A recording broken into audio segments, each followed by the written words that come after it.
NDA Sivasagar সমষ্টিৰ প্ৰাৰ্থী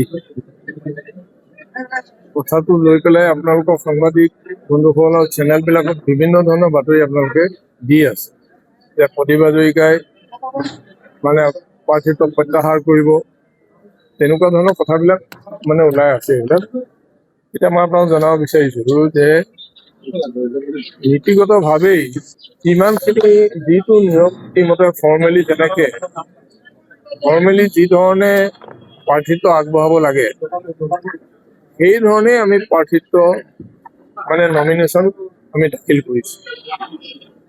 আপোনালোকে চবে গম পায় যে 26টা সমষ্টি অসম গণ পৰিষদক মিত্ৰজোঁটে আলোচনা কৰি পেলাই এৰি দিছে আৰু তাৰ 10 নম্বৰত থকা শিৱসাগৰ সমষ্টিটোৰ প্ৰাৰ্থী হিচাপে প্ৰদীপ হাজৰিকাক ইয়াত প্ৰক্ষেপ কৰিছে আৰু দলৰ সম্পূৰ্ণ নিৰ্দেশ, দলৰ সম্পূৰ্ণ মানে সভাপতি, কাৰ্যকৰী সভাপতিৰ শুভেচ্ছা, মাননীয় মুখ্যমন্ত্ৰীৰ শুভেচ্ছা, এই শুভেচ্ছাবিলাক লৈ পেলাই আমি নমিনেশ্যন আমি দাখিল কৰিলোঁ।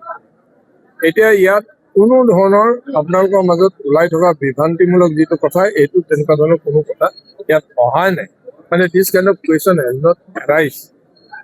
সেইকাৰণে এইটো মই আপোনালোকৰ চেনেলৰ যোগেদি জনসাধাৰণক জনাই দিছোঁ যে তেনেকুৱা কোনো কথা নাই। আমি NDA প্ৰাৰ্থী হিচাপে ইয়াত নমিনেশ্যন আমি দাখিল কৰিছোঁ আৰু আমাৰ সকলো সতীৰ্থ শিৱসাগৰৰ সকলো মানুহ, সকলো ঐতিহ্যপূৰ্ণ এই জিলাখনৰ মানে হিন্দু মুছলমানকে আদি কৰি যি আমাৰ সম্পৰ্ক আছে সকলো মানুহ ওলাই আহিছে। সকলো মানুহেই আজি শিৱসাগৰখনক উদ্ধাৰ কৰাৰ কাৰণে এই মানে NDA প্ৰাৰ্থীৰ পক্ষে তেওঁলোকে আগবাঢ়ি আহিছে। নাই, এতিয়া কথাটো হ'ল তেওঁলোকে তেওঁলোকৰ যি প্ৰাৰ্থী ইয়াত দিছে সেইটো আপোনালোকে তেওঁলোকক দিয়ে, কিন্তু এতিয়ালৈকে আমাৰ যিটো NDA প্ৰাৰ্থী হিচাপে আমাক প্ৰক্ষেপ কৰিছে, আমি সেইটো লেভেলতে সেইটো লৈ চবৰ লগতে আলোচনা কৰি আমি কামত আগবাঢ়ি যাম। মই দাবী কৰা নহয়, সেইটো আপোনালোকে ক'লেই যে 26খন আসন আলোচনাৰ মাধ্যমেৰে মিত্ৰ গোষ্ঠীৰ এই 26খন আসন তেওঁলোকে নীতিগতভাৱে দিছে। দিয়াৰ পিছতে নহ'লেতো নমিনেশ্যনে নগ'লেহেঁতেন। তাত আমি দাবী কৰা প্ৰশ্ন নাই। তাত এইটো আপোনালোকে বিজেপি সোধক এইটো কথা, আহতক কৰক না, এইটো সোধক। প্ৰতাৰণা নহয়, আমি যুঁজ দিবলৈ আহিছোঁ, আমি যুঁজটো দিম। তাৰপিছত প্ৰতাৰণাটো মানে যদি কোনোবাই কৰিছে তেতিয়া তাৰ ৰিজাল্টটো আপোনালোকে পাব। নাই, এতিয়া অসম গণ পৰিষদ যিটো দল, এইটো এটা ৰাজনৈতিক দল, আঞ্চলিক ৰাজনৈতিক দল। এই দলটোৰ উত্থান পতনটো আছে দোকান। আজি এতিয়া আপোনাৰ মানে আগৰ শৰৎ চন্দ্ৰ সিংহৰ যিবোৰ সেইটো অসমৰ কংগ্ৰেছ নাই, কথাটো গম পাইছিলে। দল অকল যে আঞ্চলিক দলৰ মাজতে এনেকুৱা হৈছে সেইটো কথা নহয়। নেশ্যনেল পাৰ্টি আজি কংগ্ৰেছৰ কি অৱস্থা ধৰিবলৈ কোনো মানুহ নাই। সেইকাৰণে কেতিয়াবা আঞ্চলিক দলটো এনেকুৱা ধৰণৰ কোনোবা সময়ত হ'ব পাৰে।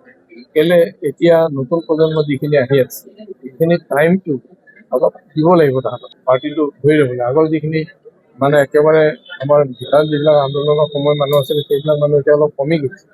সেইকাৰণে মই ভাবোঁ যে এইটো দেখাত তেনেকুৱা হৈছে, কিন্তু আঞ্চলিক দল আৰু অসম গণ পৰিষদ এই আঞ্চলিক দলটো, এই জাতীয়তাবাদী দলটো অতি শক্তিশালীভাৱে ইয়াৰ বেছ যিটো আছে এই বেছটো কিন্তু এতিয়া আছে। মই মানে এতিয়া শিৱসাগৰত গৈ মই পাইছোঁতো।